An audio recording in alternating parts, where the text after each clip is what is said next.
Rotate played a very large part in the shaping of who I am. You know, coming to Rotate in the old location, they used to have shows in the back room, and this was the first time I experienced this, where the band would be playing on the floor, and when the band was finished, they wouldn't like run to a backstage, they'd like sit and talk to the people.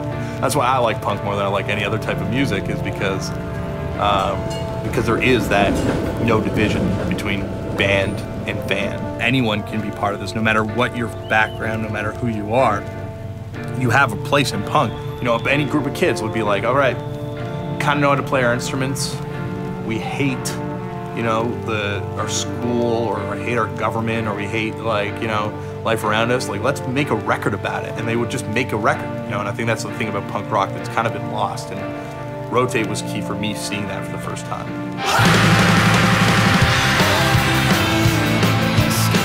The blood, especially on stage, is like part of a, it's definitely part of showmanship and entertainment, but I think it's also like giving people the sacrifice. Like, I've bled for them, you know, so I've paid them their pound of flesh, literally. So much of like life now is like easy and about like limiting difficulty, you know, like people are like sitting at home buying stuff on their computers. You know, one time after a high school dance, I drank 3 liters of Slurpee. Whoa. But, you know, you want to interact with people, you want to find the records, and you want to like be part of something larger than you just sitting in your basement buying stuff. It's not necessarily then mindless spending. There's a ritual to it. Like, it adds a strangely spiritual bend to the idea of buying these records. You know, you're buying an artifact. You're not just buying like a commodity.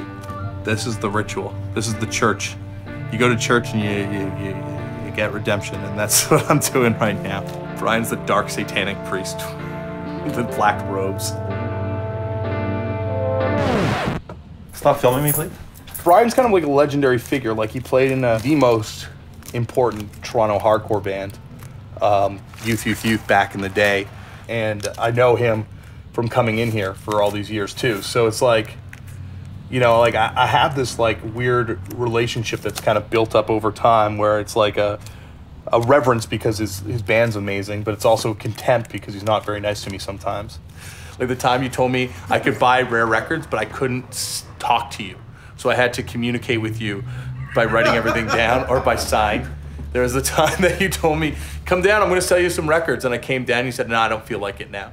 That's bullshit. That is definitely true. Oh no, I'm not denying that he couldn't have a record in his hand that he wanted to buy, and I might have plucked it away from him and said, not today. I'm sure that's happened. I know it's happened in the past to other people. It's happened to me at other record stores. It's something that's time immemorial. It just happens in stores like this. It only works if you're compulsively obsessed with buying records. It's not like there's no illness, there's no sickness. There is no a sickness. Physical there's dependency on. People say the same thing about alcohol. You know, there's no physical thing. It's a completely different thing. Though. Do you know I dream about records? Like, a lot of people get mad and they're like, oh, people at record stores are so mean sometimes and stuff like that. But I kind of like that. I kind of like the fact that it's like a proving ground.